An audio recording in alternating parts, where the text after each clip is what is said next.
Okay. Today we're going to look at brainwaves and how brainwaves change to fit the environment.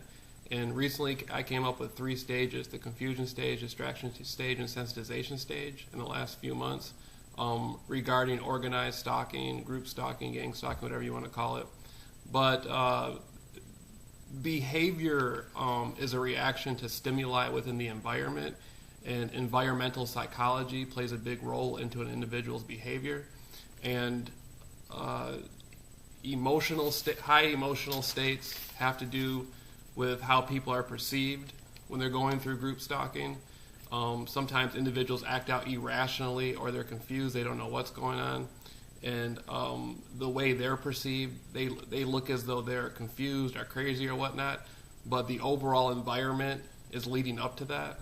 And this has to do with psychological health, intellectual health, emotional health, behavioral health, spiritual health, and then individual interactions, social interactions, and of course environmental interaction. Now,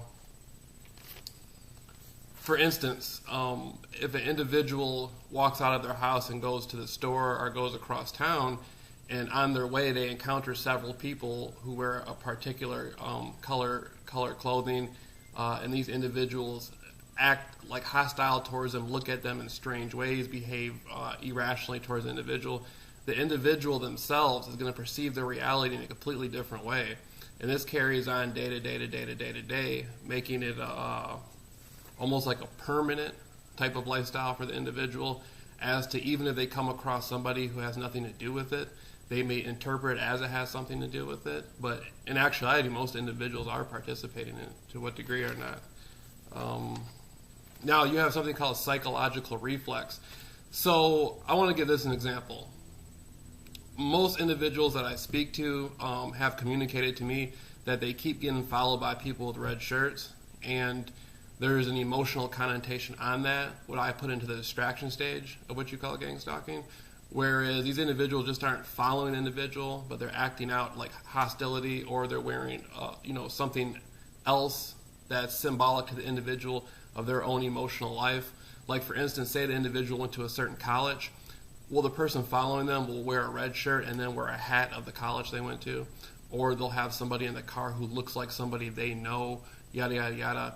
And so after they see this red color following them so many different times, now they create a psychological reflex as to where, they're hanging out with their family somewhere, or they're at their workplace or whatnot. Somebody walks into the room wearing a red shirt, whatnot, and the person's doing what most targets of gang stalking call, an assignment or whatever, where they're working for a neighborhood watch group or a store watch group, or no matter how the individual is contracted to participate into it.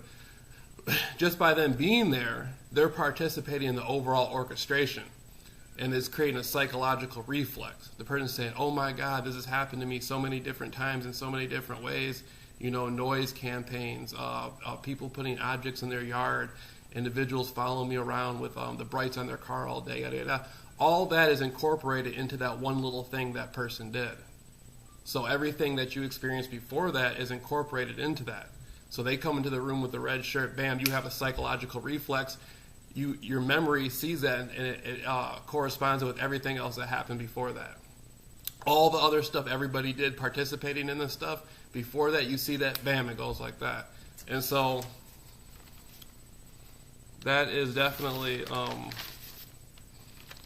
changes the brain waves, and it changes the environment. And then you have 2 choices. You're going to adapt or adjust to it. And individuals adapt to these things and adjust to these things in different ways. Some individuals become isolated. They don't ever go outside their house. Some individuals kill themselves. Some individuals kill other people. Some individuals end up on drugs. Some individuals just really never figure out what's going on. They go into some sort of psychosis and they never come out of it. And then I'm going to speak how colors are cross-connected with sound. So you have something called a noise campaign, and I break the sound down into 2 areas, synthetic and natural. So say I'm somewhere hanging out and somebody's walking by with a red shirt, and now somebody on the other, somebody in a parking lot, coordinated together, purposely timed and coordinated together. Somebody's going to come outside and start slamming the car door, or set off an alarm, or play loud music, and then I'm going to see the red shirt, that's sight, that's visual. This is a visual thing. It's a person wearing red. I'm seeing that. That's visual. Color perception. Red naturally brings out aggressiveness and fear. They may pick a person who looks a certain sort of way to add the emotional connotation onto it. Next thing you know, somebody's slamming a door in the parking lot right there at the same time, or playing loud music. So now I got sight and sound, and so now that has damaged my perception of reality to some degree. So an individual fluctuating and moving through reality is going to experience this over and over and over and over again, and it never lets up. And then the cars with the brightening, yada yada yada. Then you add the mimic effect in there, and that's incredible. How you can meet somebody and talk to them, and if you show a liking for them, they will actually go out and contract other people who look like that person, and especially hire that person. So the mind is going through a rapid series of events that creates overstimulation. And most people who have not gone through this have an average stimulation in their environment or understimulation, but the mental functions create an overstimulation. And so your mind is trying to figure out what's going on. Your mind is trying to process, and it's almost too much. It's a bombardment of your reality. It's like a hostile invasion, a takeover. Now, in the Soviets back in the 1960s had something called a LIDA machine, LIDA, and a LIDA machine created psychotronic warfare, but it used visual, seeing light and sound. And the LIDA machine, evidence showed that it created an induced drug-like effect on the person going through it. So the Soviets would test, bring somebody into a laboratory, use sound and light on them over and over and over again in a laboratory setting. And it showed that, hey, this really messed up the person's mind and made it, they went through induced hallucinations almost from the effects. So if you're going through your environment and you've seen all these cars with brights on it and whatnot, and houses turning their lights on at specific times, it's the same sort of effect as what the Soviets figured out with the LIDA machine. And so you gotta think, what would be the purpose of that? A bunch of lights following people around? First of all, you gotta ask, can't somebody go blind from that? But other than that, what would be the purpose of an individual experiencing repeated flashing of lights throughout their day, repeatedly? So you see, this gets into definitely, it gets into changing the person's perception of their reality greatly. Now, Pavlov's dog. That's a very good example. Pavlov's dog. How Pavlov would feed his dog and ring a bell, and then after so long, he would ring a bell, and he wouldn't even eat food. And the dog would just start, foaming at the mouth, waiting for the food, yada yada. That's a lot what's going on here with gang stalking. Now, there's 5, alpha, beta, delta, theta, gamma. Those are some of the brainwaves that people have. Now, there was some testing done to war veterans, and 85% of the war veterans had post-traumatic stress disorder. And out of those people with post-traumatic stress disorder, their main brainwave frequency was alpha frequency. And so there's a great connotation on post-traumatic stress disorder and brainwave frequency, and again, dealing with gang stalking and dealing with the color perception and directed energy weapons that individual goes to. This has to do with neuro-linguistic programming, and so it does capture a person and puts them in their mind in a sort of a zombie-like state. I would say a zombie-like state. Now, oftentimes individuals have said, well, can't the person ignore it, or can't the person get therapy or help? It's so sophisticated, an individual has no choice but to face it and deal with it, especially if they go through it on a high level, on a high scale, because believe it or not, this works through the observance of an individual through the sky, through aerial view, through drones or satellites or whatnot. So an individual is observed every single second of the day, and that's how the gang stalking is coordinated. So if an individual goes into a grocery store or they go over to a friend's house, they will have exit entries. Basically, you walk out of your house, 3 other people walk out of their house at the same time, or pull cars out of their driveway at the same time, or come into their home or into their house at the same time. And so there has to be an aerial view to coordinate that, and that's exactly what's going on. So this is a an experience whereas you feel like you have no control over the situation at all. You don't know what's going on. People who start going through this, they're in the confusion stage, they have no idea what's going on. And then if they do get a grasp over it, they feel as though they have no control over their environment. And that creates a really that creates an individual to have low performance in their life. Low performance at work, low performance at school. They feel they have no control over their environment. People are running around with lights and colors and creating noise. And then the people they come across are hostile. Like I remember, I can walk down the street and the individuals participating in what we call gang stalking, whether they go through these neighborhood watch groups, they have all they got to do is follow the little app on their phone and know where to follow you. They will be hiring these individuals to look at you in certain sorts of ways. And it creates an individual that is almost unstable. That's how most individuals feel when they go through. They feel unstable. You see individuals, they just look at you, like trying to provoke a response out of you. Look at you in an angry way or a way in which, try to get you off center, get you off your square, so to speak. And so the average individual going through that is going to be placed in what I like to call arrested development, as to which everywhere they go, everybody's doing it. They're worried about what just happened, what's currently happened, what's going to happen in the future. So it really creates, like I said, a zombie-like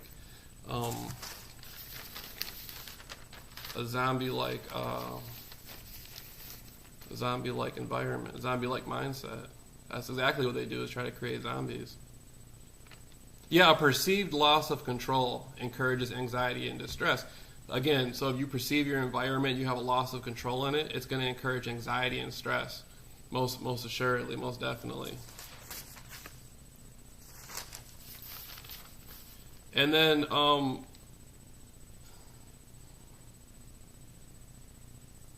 going to be frank with people. So you're walking the streets, and then there's other people out there going around hiring people. So before you get to an area, there's people already there waiting for you.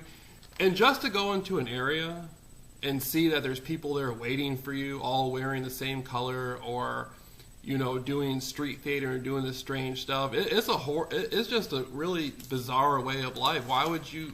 And then you have people from all walks of life. Some of these people are on drugs. Some of these people, are. I don't see any real rational purpose for it to begin with, but it just creates a real strange type of atmosphere.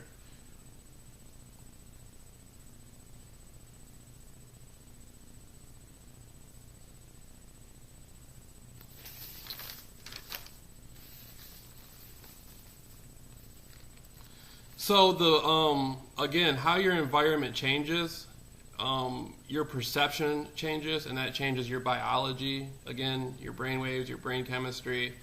It changes the way you interact with your family members, the people around you, and how I'm looking for a certain note that I had. How you would come off to people might be strange or unusual or whatever, but you got to think this is an individual who is bombarded 24/7.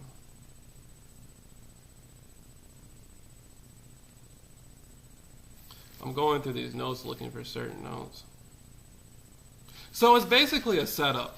Breaking it down is basically a setup. You have people coordinating your activity through technology. You have people creating, noise, yelling at specific times outside your home, or following you around yelling, or like slamming doors, car alarms, natural noise, synthetic noise, visual, people and objects. People actually put objects in their yard or carry things with them.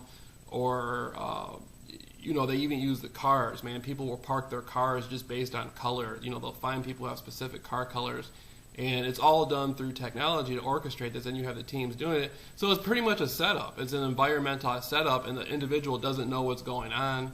And then people are naturally hostile to the individual. And so the whole thing is a big psychological harassment campaign. And then an individual will want relief from that. And I always encourage people to try to find a place, maybe go camping or go in the woods or just retreat into your home for a while and then come back out. But then I came up with the concept of telling the people what's going on. In June of 2016, I came up with that, and so I utilized that, and that was effective to a large degree.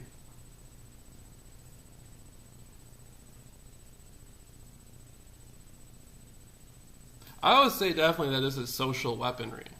That's what I would consider it as. I would say, like with the Soviet Leda machine, instead of taking people into a laboratory, they just use the person's environment. They just use people with, lights on their cars and whatnot, and colors and whatnot. So it's definitely, it's basically a form of mind control in a way.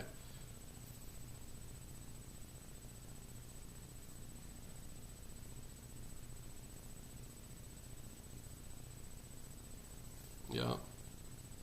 And so getting back to what I was saying, confusion stage, distraction stage, sensitization stage, the emotional connotation that's placed on things. Most people don't recognize a lot of people who are participating in this, the ones who do it the most definitely know, but a lot of people don't know. People are only being picked because of their hair color, or because of how they look, or because of how their car looks. People are being financed to follow the individual for only the purpose of messing with their mind, placing an emotional connotation on it. So if I get into an argument with a certain type of individual, now through the networking of what has been called gang stalking, which a gang is only 3 people, so if 3 or more people are stalking you, you're being gang stalked. That's all it means. That's all gang stalking means. If you're being stalked by 3 or more people, you're being gang. That's all it means. So an individual will be financed based on how they look. So I get an argument with a person, now this person's following me around, yada yada, or they hire other people who look like that person. Those people may actually feel like they're doing something in their community or something that's beneficial to somebody. They may actually come up with the impression that they're actually helping somebody, are preventing you from doing something, but their only role is to participate in this overall orchestration. That's it. There's nothing else there for them. Like that's it. That's all it is. And I think people have trouble getting that. Like they don't, I mean, that's it. But, not being mean or anything, but that's just what it is. And so I've developed a series. Of courses for people, like going up to the people and talking to them, or the people distancing themselves from this activity, like taking a break for a couple of weeks, or people call me all the time. Now, I've spoken to over 100 different people going through what you call gang stalking. And so I've spoken to people all over the world. Like recently I spoke to a woman from the Ukraine. She speaks 3 languages, Ukrainian, English, and Italian. And she told me, she said the exact same things that you're saying through your YouTube channel about helping people is the exact same thing that's happening to me in my life. I've been having people following me around wearing red when I leave my house. Like children are being instructed to run towards my car, and they're wearing red shirts and stuff like that. And so it's like the interpretation that I give out is being picked up by people like on the other side of the world that don't even speak the same language as me, and they all know what I'm talking about. And so that's, that's confirmed for me that I'm pretty, hands-on with my courses. But so people call me, like one guy, he was going down by the train tracks, actually stand in front of a train to kill himself because he did not want to deal with what was happening to him in his life. And so there's people who call me who are suicidal. There's people who call me who may be violent. There's people who call me who just don't know what to do. They want relief. And 70% of the people who go through it are women. Most of them are women who are single mothers. And so, people have come to me and said, this is happening to me. I've seen you explaining this stuff, and I would like some information you make some information available. Are you listening to my story? Nobody else will listen to me. People think there's something wrong with me. I need help. And so, in a weird way, most people have explained to me that this is happening to them in their neighborhood through like their neighborhood watch group is doing it to them or whatever, or it's happening to them through their company, the company they work at. So in its own way, it's like I've actually, for these people, I've actually become their watch group to help them in a strange way. But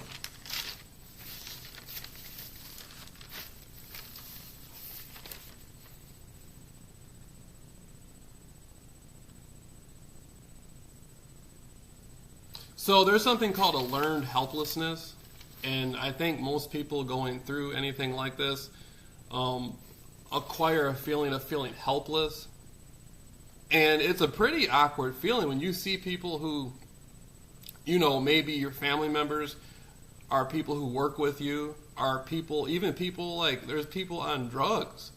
And not to put anybody down, I grew up with people who, I know people who use drugs. I know people who, sell drugs on a small scale. They're not necessarily bad people. But when you see people who are on drugs and people involved in that lifestyle, you're like, what is going on? Like, why are people who should be working, real jobs and providing for their family and stuff, why are these people involved in that? Like, it doesn't really, the person who goes through this acquires what you call a learned helplessness. They say everybody's in on it, everybody's a part of it. And, the churches networks through churches, all these different groups are involved in it. And the person feels as though they don't have any courage in their life, they have a low performance, and they just don't know what, they're just out. They're just out for the count. And so my whole thing has been to give people what I call education on gang stalking to some degree. And by no means, I'm not an expert on that subject, gang stalking, but I have slowly become an expert on the target's approach to it. And so I've given people different examples that they can do in their environment, how they can talk to people and communicate it to them in different ways. If you're being covertly drugged, instead of going to a restaurant, why don't you go to a buffet? I've given that advice to people. That's helped people a lot. And there are people being covertly drugged. At one period, it happened to me. And I used to actually have to go in there and talk to the manager about it before I bought the food because I didn't want to be drugged. And the feeling of it was horrible. I remember feeling like people always say, you say you're drugged, can you describe it? You feel like you're going to pass out, real lightheaded, dizzy. Like one time I thought I was actually going to die. I didn't know what the drugs were. So I was like, man, this is bad. I don't know. And these were like good restaurants, right? And so it's incredible. Like you can be walking down. I remember one time I was drugged at a restaurant and I walked back like 15 miles home, and the whole way cars would come off the street and drive towards me like they were going to run me over, and then pull away at the last minute, like a few feet down there, and pull away like that. And that was a big thing that would happen, is everywhere I went, I would be walking down the street and cars would like literally go all the way off the road and just zoom towards me like this, like they were going to run me over, and then pull away. And then I ended up dating a girl for a couple months who she showed me on her phone how she was getting alerts sent to her phone, and those alerts would communicate to her where to go, to drive by, to follow me throughout the day. And it was like the Google Map app type deal. And so she knew where to follow me to, where to drive by me. And then people would be telling her like, yeah, you got to watch him and wear this color when they'd tell her what colors to wear. And it would be like a psychological thing to where they would have people like drive in the car with her, like a thing like, oh, now this girl is doing this to you, and now she's with other guys, so this is a slam on you, this is a bad thing on you. And I'm just like, man, this is like pitiful. Like what? Like, wow, like that's, like people are going to go that far out of their life to do something like that? Like that doesn't make any sense. And so, so adjustment to your environment, you got to adjust to these things and get used to dealing with them. Changing the stimulus itself to influence cognitive appraisal and effective response. That's very important. So I've had to change the way I perceive people. And that's been a big thing to me because sometimes you don't want to look at people in certain ways, but then you learn like, man, if I hang out with that person, are these weird people are like these weird sick people gonna come and pay them to like if I hang out with a girl, are these weird people gonna come pay her to drive around with other guys and stuff like that just to try to like mess with my mind? I'm like, I don't want to go through that. You know what I mean? I'm like, I don't like what like it's like it's not like I have 100 women following me around, but if I talk to a couple of them, they actually pay the women to do that, and I'm just like, it's sick, it's weird, I don't get it. I educate on the subject, and I get it because I've been going through it for 3 years, but I don't get why an individual should have to live like that. It makes no real sense. And and then again, some of these people won't even be, not trying to drag it out, but I was seeing this girl, and I was like, the girl didn't even have a driver's license or a license plate on her car, and she was like drunk half the time. And I'm just like, what the hell? And then they would give her other cars, excuse my language, and they would put her in the car with all these other cars and all stuff. I'd be like, oh man, what's going on? But so the desperatism in people's lives is very high, and for an individual who's watching this from the outside, if you're not the individual experiencing it, you really don't know what the person's going through. It is way more sophisticated and way more troubling than you can ever imagine. And there's people who lose their wife, they lose their husband, people have relationship with their children has been destroyed, they lose their job. There's people who literally kill themselves.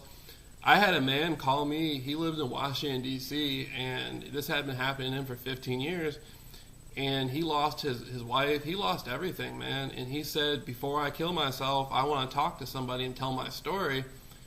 And he was scared. He wouldn't even go out and eat at a restaurant. He said, every time I go out, my food's being drugged, people are using directed-energy weapons on me, yada, yada, yada. And so, I was just like, okay, I'm going to talk to him. And for 2 nights, I talked to him, and there was another woman who helped me talk to him. I got like a whole phone of people who go through this. Like I said, I've spoken to well over 100 different people for hours and hours and hours. So I talked to him for 2 nights, and then I never heard back from him again. So I don't know if he killed it. I don't know if he's dead or alive or not. I didn't even know his name. I just knew his first name. And so this is the type of stuff that people are going through. Their whole lives are being systematically destroyed. And, my education on gang stalking has actually saved people's lives. There's like 8 different people, at least 8 people, who told me that it hadn't been for me, they'd be dead. There's other people out there who've called me, and I think, they may be dead. I don't know. But, it's...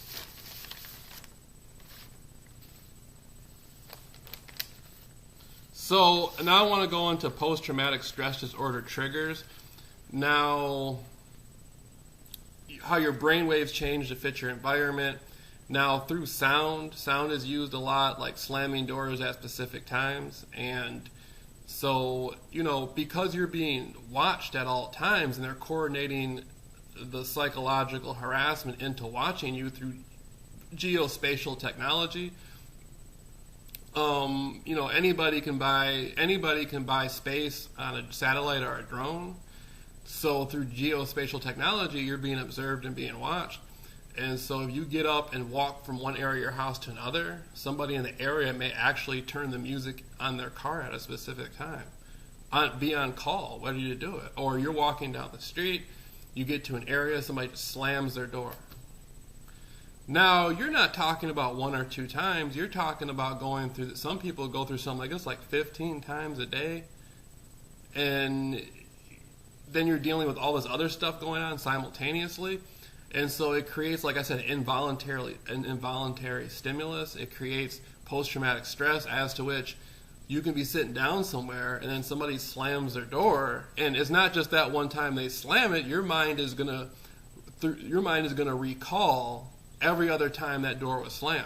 And this is something called auto-suggestion and whatnot. So they repeatedly do it over and over and over again. And so you're sitting somewhere and somebody slams the door and you're just, like that, right? almost like you watch the Vietnam War, how Vietnam War vets have to hide under their bed during the 4th of July, or other Iraqi war vets or whatever. So there's people out there who've been through traumatic experiences in combat, and so they will actually go under their bed during the 4th of July again. And so because of the gunshots, they're not doing that because people are shooting the guns. They're doing that out of, a learned helplessness, of the environmental stimuli. It's a natural response. They don't even think about it. They hear a firecracker go off, boom, they hit the ground, right? And so that's what's going on with this gang stalking stuff, is just triggering people. Somebody walks into the room, 3 people come around them and start messing with them. Their mind is recalling all the other experiences they had with that. And so, that's real. That's what's going on. And it's being organized by technology. So then there's the thing of people hearing voices. Now, I've had some really strange dreams, but I never heard any voices. But I know there's people out there who are actually going through what you call voice-to-skull technology. Now, I've had numerous people contact me and explain to me that they have heard voices, and I've done some research into this. And on the sub-audio level, there is, through psychotronics and through acoustic technology, there are people making people hear voices through a sub-audio level. Now, the technology is not anything new. It's old technology. Like in 1974, there was a newspaper article released that talked about voice-to-skull technology. And the Soviets were working on this stuff way back in like the 50s, 60s. The KGB had a paranormal department, which they worked with psychotronic weapons, voice-to-skull technology, ESP. And actually the theta brainwaves are closely related to ESP. So the KGB had a whole department full of this stuff. And so you have to think, the Soviet curtain fell in the late 80s, and when the Soviet curtain fell, all these people who worked for the KGB and were KGB agents, they didn't have work anymore. The Soviet government would finance these people. Like if you lived in the Soviet Union and you were a government official, you could go anywhere you wanted. The government paid for everything. That's how the Soviet government rolled. And so when the Iron Curtain fell, these people didn't have jobs anymore. They were out on the streets. Where are they going to make money? Where are they going to get an income?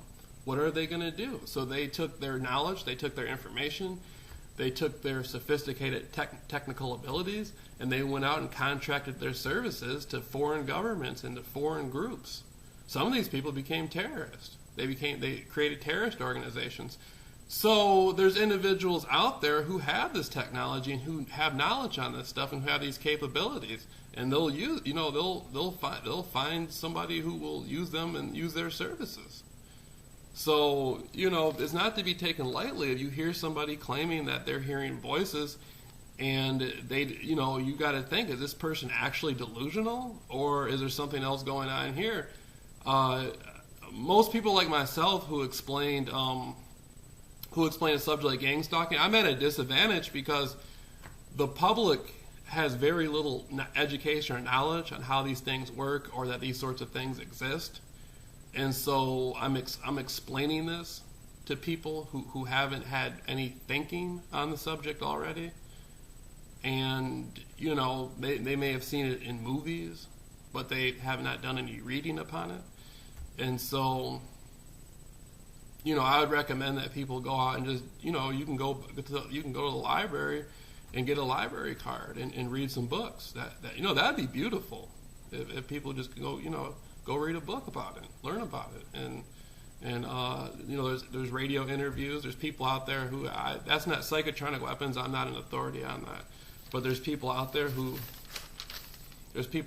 you could go to and get information, and and learn, and learning is fundamental. It may change your life. And so again, now a lot of the people who go through gang stalking. This creates something called excitement and inhibition, in which, a lot of people lose excitement in life and they don't know what to do. And so, that's why I like my courses. Like, man, I started getting gang stalked in the summer of 2015. I went through a whole year of it, and in the spring of 2016, I just started saying, you know what, I'm not doing this no more. I started going up to the people and talking to them and telling them I was being gang stalked. And so I became excited about that. I'm like, wow, man, there's people out there like actually going through this too, and there's a whole system out there doing this to people. And so I created these little courses. So that's something I'm excited about. Hey, man, I get followed by all these people. Every girl I talk to gets used against me about that. So now I have excitements in my life. I have something in my life I can enjoy. Now I'm educating people on this. And because the aggravation is so high. I remember one time I spoke to a woman for hours on the phone, and she said, you know what, I'm coming to pick you up. And I said, okay, you're coming to pick me up. And then before she got to me, I believe it was through her job, her workplace, somebody actually came to her and told her some sort of disinformational story, or however they contracted her, which is basically propaganda, and to follow me around. And I'm like thinking, man, wait a minute, this is a woman who liked me. Like, this is somebody who actually liked me and wanted to be around me. And some weird, strange people who I don't even know are gonna come and what's up with that? And that's just how you live. For most people don't get that. That's how I've been living for 3 years, and it's incredible. And then I'm out in the world walking around, and then people are looking at me. People hear me saying something like gang stalking, and then they think I'm the one who's confused, or I'm the one who's crazy, or I'm delusional, or I don't understand. No, you don't understand. You're the one who's delusional. You're the one who's miseducated. You're the one who is wrong. So.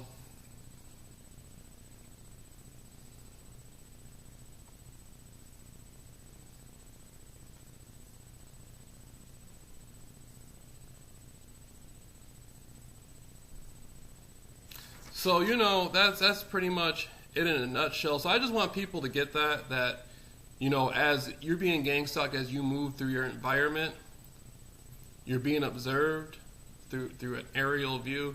The people in your area, if they have red and black cars, they're going to be networked to get involved through all kinds of different networks. Compartmentalized different networks are used, sophisticated stalking.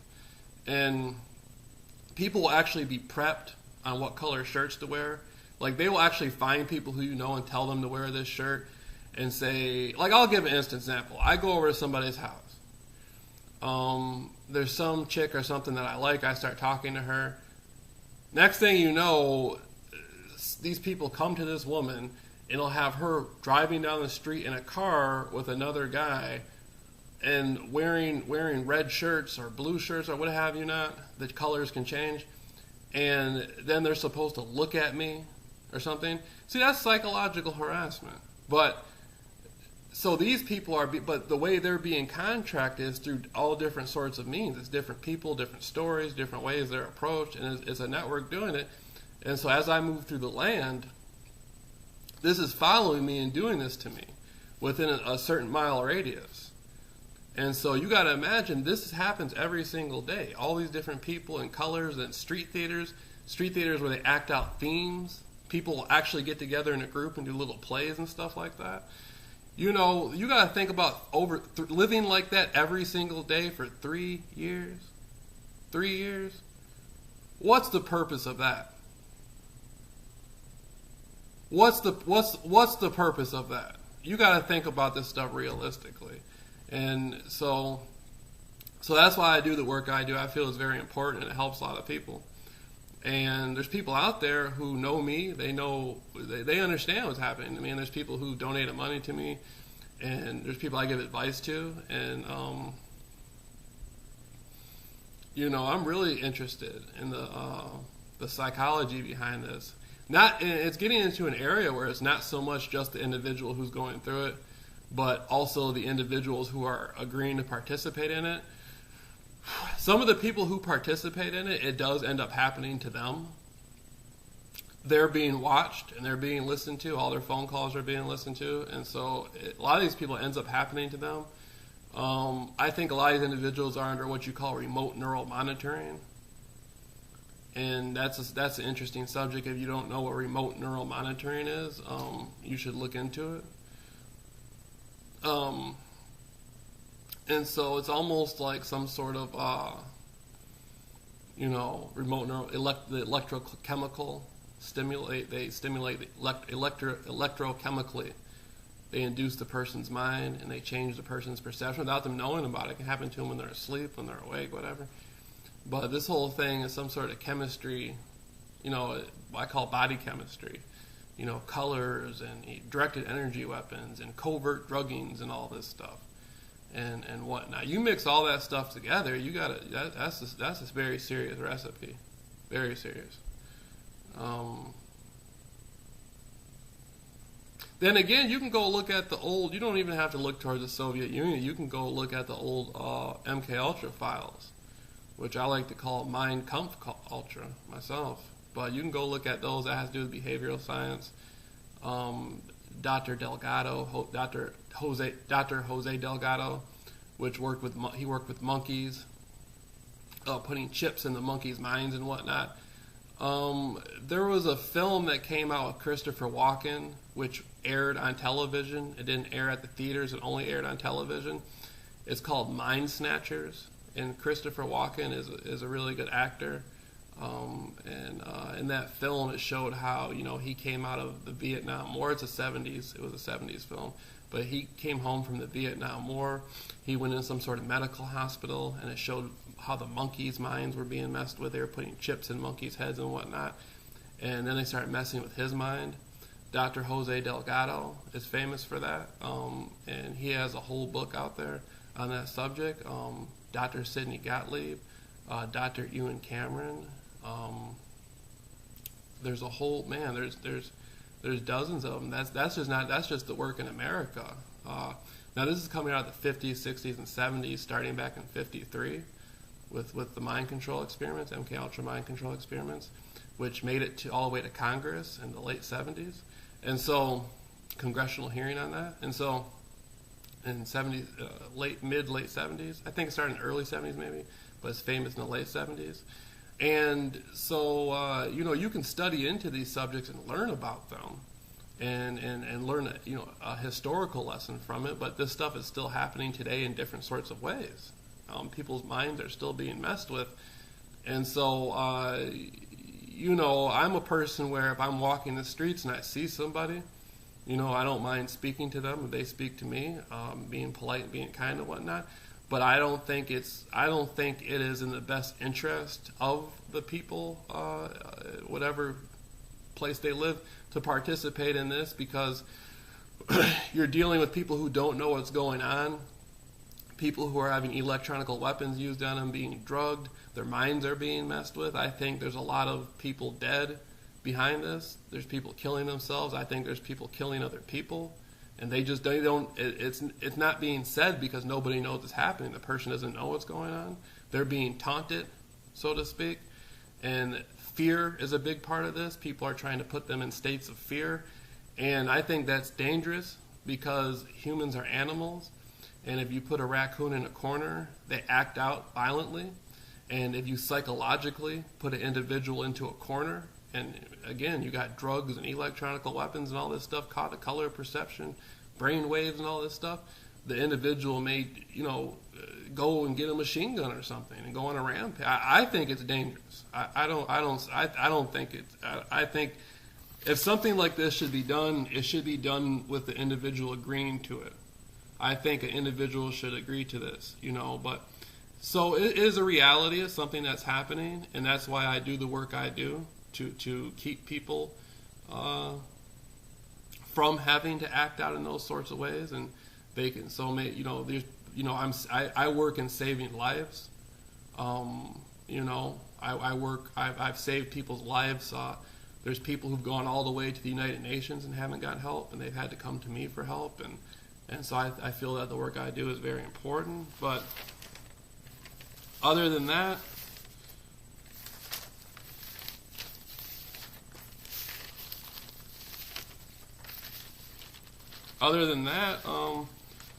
I encourage people to do more. I think education on gang stalking should be done not just for the people who are going through it, but I think people who are participating in it should know something about it. I would want to know, if you want me to mess with somebody and follow somebody who's being drugged and all this different stuff, I'd want to know something about what's going on to him. You know, it's a safety thing. You mean you want me to do this, and this guy's being drugged and electronic? You know, I don't. What? You know, I think it is responsible for people to have some sort of knowledge on this subject. That's how I feel about it. Yeah. And then, you know, I react to it in different sorts of ways, and you know, I have issues with sometimes, you know, I like to drink and stuff like that, but I have I got problems, man. I've been going through this for 3 years, you know. A cold beer doesn't hurt me. But, so,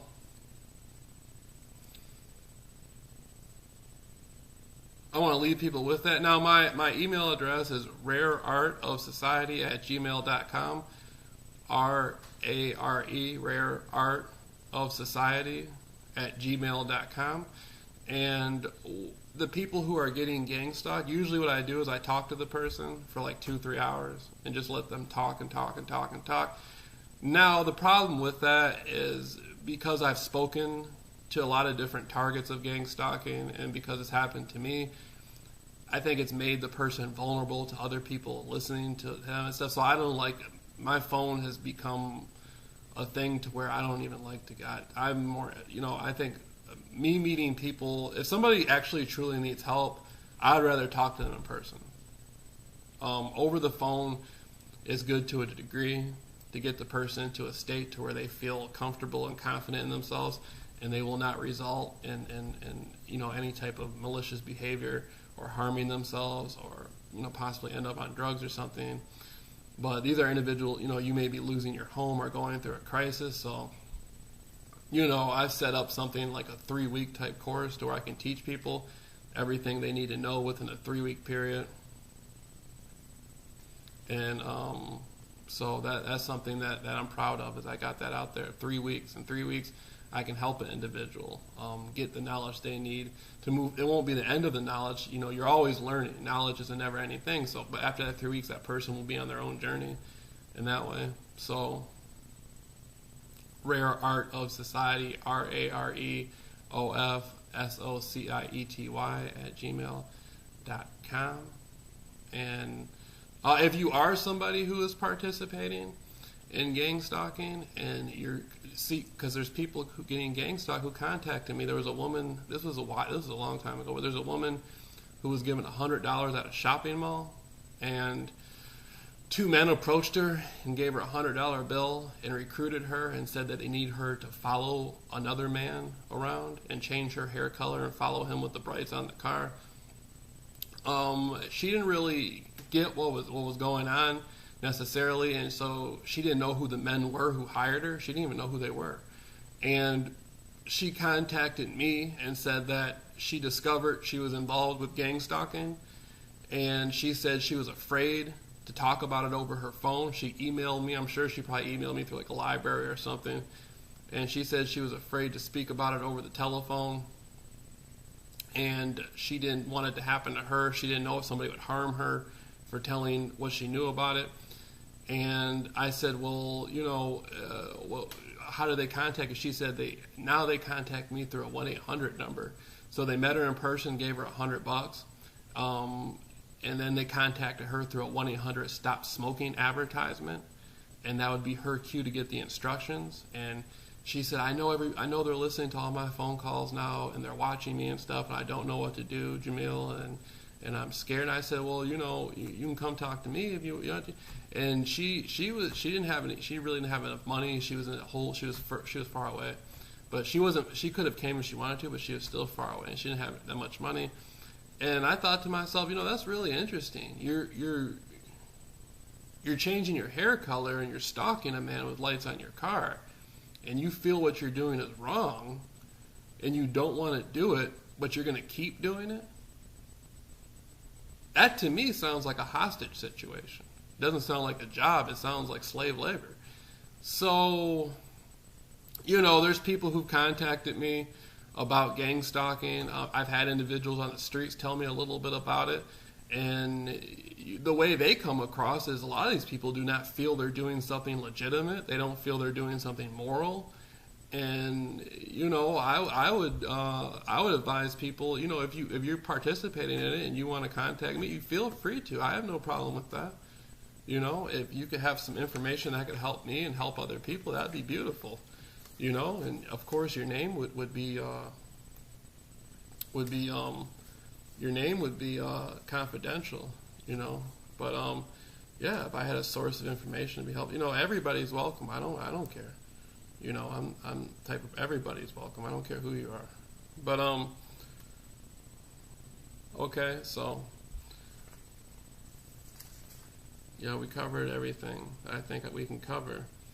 And so I just encourage people to pursue their education and get into it. And I've gone into basically environmental psychology, and now I listen to like debates, people, Cornell debating Harvard and stuff like that, and just listening, on technology and how technology works, and different sort. And it's an interesting transition. I went from randomly approaching the gang stalkers on the streets to environmental psychology and whatnot, and I've gone through a series of different sorts of things to get from that point.